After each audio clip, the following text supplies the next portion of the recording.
I just want to thank everybody for letting me have this time to share my story and to share information about ovarian cancer. Just a little bit about my story. I was diagnosed on May 13th, 2022 with ovarian cancer. It was stage 3C, which is considered late stage. My surgery was May 24th. I had 6 rounds of chemo every 3 weeks, and my last chemo was October 4th, and I was declared cancer-free on November 4th. And I've been on maintenance meds ever since, and they're finally doing great. My platelets have been stable, so I'm very thankful. This journey, has 2 parts. It's got the physical part of everything that I've been through with surgery and chemo and all that stuff, and that was hard, but it did not compare to the emotional part that this journey brought on. When I first got diagnosed, all I could think about was I was going to die, and my first thoughts were just wanting to make sure I made it through another Thanksgiving, another Christmas. I wanted to make sure I could attend my daughter's wedding in February and my granddaughter's first birthday in April. And I wanted to make it to June so I could see my son Jackson graduate high school. I thought if I can just do that, I'll be okay. But I quickly realized that was not enough, and I was going to do everything I could to make sure I was here for a very, very long time. So I fought like crazy and did everything I could and did whatever the doctor said to make sure I was okay. And of course, my first thoughts and my main concern was my children and my husband, and didn't want to leave my family. And it was hard when everybody came to my house. You think that would be a happy time, but it made me think about, and I visualized what my house would look like if I was not there. And I did that for the longest time. It was very hard. And when they left, that's all I could think about is, how are they going to do this without me? And my, trust issues come in because, I know God had me. I knew He was in control of my life, but I wanted what I wanted, and I knew His will might not be the same as mine. And so that was pretty scary. But I had an experience in my granddaughter's room at her house. Shortly after I had my surgery, I was just holding her, rocking her, and looking at her cute little face, and this peace just came over me because, God spoke to me and said, she relies completely on her parents to take care of her. And that's what you have to do, because I've got you and I'm taking care of you. And I still had bad days after that, but that was kind of like a confirmation that I was not on this journey by myself. And I just have to remind myself every day that I have to trust, and I have to remind myself to stay present focused, because today I'm good. I might not be good 5 years from now, but today I am, and that's what I focus on. And chemo was definitely hard, but the time after chemo was the hardest for me, because when I was doing chemo, I felt like I was doing something, and I didn't worry so much because my numbers were always good, and I saw the doctor like crazy, so I felt pretty good about that. But after chemo, I worried that the cancer would come back. And I had a really hard stretch between Thanksgiving and Christmas this year because there were so many holidays and birthdays, and I just was like in this depression, really, worrying if I was gonna see another Thanksgiving or Christmas. And I had to leave school a couple of days, which is, I could not get that off my mind. So I called a friend of mine who is also a ovarian cancer survivor, and she talked me through a really, really hard day with lots of emotions that I just didn't know what to do with. And later on that night, she sent me a video to kind of recap everything we had said. And at the very end of the video, she said, I know you've had a bad day, but you're going to be fine tomorrow because His mercies are new every day. And that verse is just stuck in my head. So I'm wearing my shirt and my necklace because it's a reminder that, we all have bad days, but you don't have to expect the next day is going to be bad because it could be good. And I had an experience at my daughter's house with this verse. I don't cry. But I was telling my daughter Rebecca, because she's been a huge encouragement to me. It's like she's only 25, but she knows exactly what I need to hear. And I was telling her about my experience and my bad days and everything that my friend Andrea had said, and I told her about the video and how much that meant to me. And when I was getting ready to leave her house, she was getting ready to lay the baby down, so I went back there to kiss her goodbye, and Rebecca's like, look above the crib. So I looked above the crib, and there was a sign that said His mercies are new every day.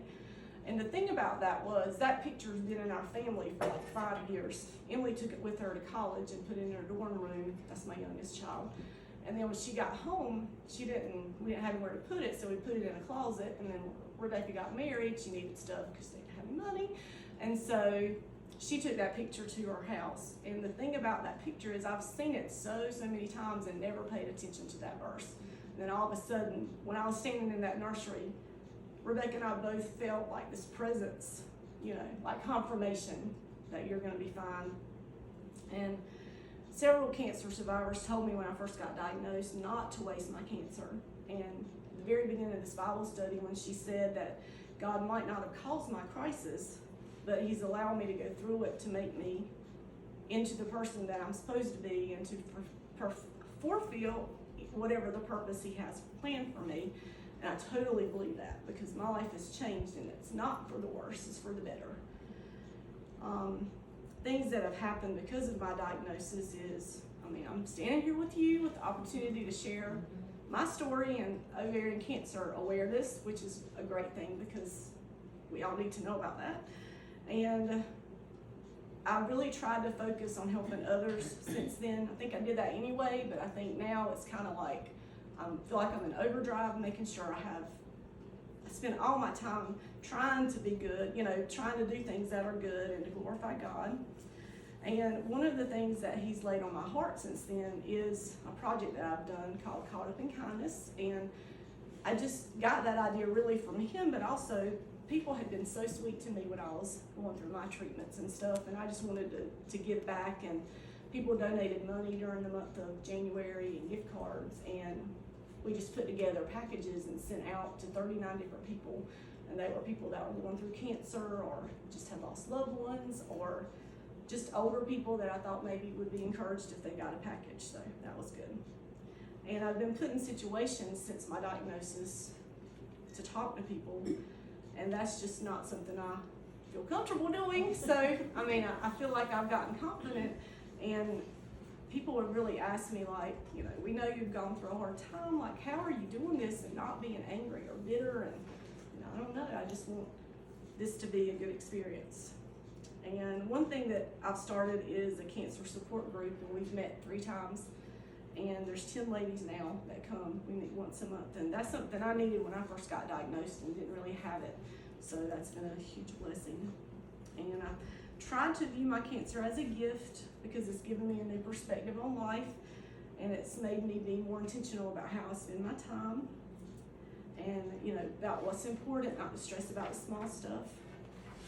And this next part's tough, but my goal from the very beginning of this was to make Charles a positive role model for my children, because I know that they're going to go through hard experiences in their life, and I wanted them to have a good example so that, when things come their way, they'll remember that their mama faced this with grace and did not let it change my attitude toward God. And it actually brought me closer to God, and I'm thankful. I feel like there's a purpose for all the suffering I've been through, because I feel like He's using me to be His hands and feet. And if there's ever a day that, I hope this never happens, but if there's ever a day that I'm not here, I want my children to remember that they don't have to get angry. This is just God's will. And I do still have bad days, but I try to find joy in every day and look for evidences of God's goodness, because even though, sometimes they're hard to see if your mind's focused on the bad stuff, they're always there. And this whole hair experience, I'm going to talk about that. Like, I've worn a wig most of this journey, but like a week and a half ago, I got up on a Saturday and put the wig on to go shopping, and it just did not feel right. It did not feel like me at all, and I just took it off because I felt like I was hiding somehow behind that wig. And so I went shopping, went to church the next day without the wig, and then went to school the next day and made a speech on the intercom and told all the kids that, I explained a little bit about what, had happened, and that in just a few minutes they were going to see me and I was going to look very different, and it's just been great, really. Still not comfortable, but I feel like I'm more myself now.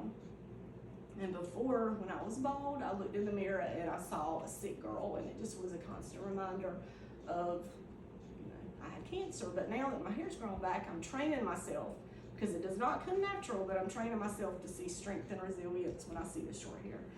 Because of that chemo that I took, that's what made me well, with God, of course. Shortly after my journey, I met this group of ladies. Well, okay, let me go back. I was on an ovarian cancer support group Facebook page and saw that there was this Zoom coming up called Blessings Through Trial. And so I joined it because I didn't know anybody else that had ovarian cancer. And I felt sort of very isolated, because nobody really understood what I was going through. So I joined that Zoom, and that has completely changed my life.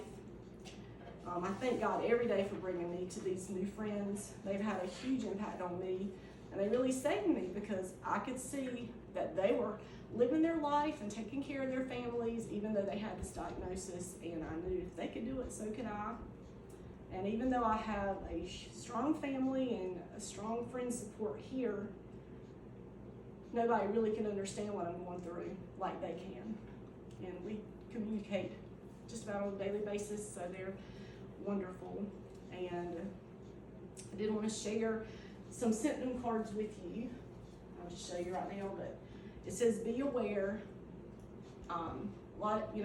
Ovarian cancer symptoms are very vague, and I had all these symptoms for months, and my doctor, regular doctor, and my gynecologist really didn't pick up on it, and I didn't know any better. So not to blame them or anything, but if you have these symptoms for more than a month, you really need to kind of be persistent and say, look, you need to check out what's going on with me. But one was bloating that's persistent, eating less, feeling full quickly, abdominal or back pain, weight loss, a change in bowel or bladder, recurring upset stomach or exhaustion or fatigue. So I'm going to give you one of these when I'm done, just to kind of put on your mirror or share with the family, any lady in your life that they care about, let them know about this, because there's no screening.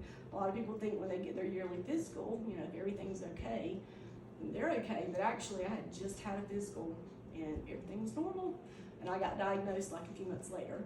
So there's no screening for ovarian cancer.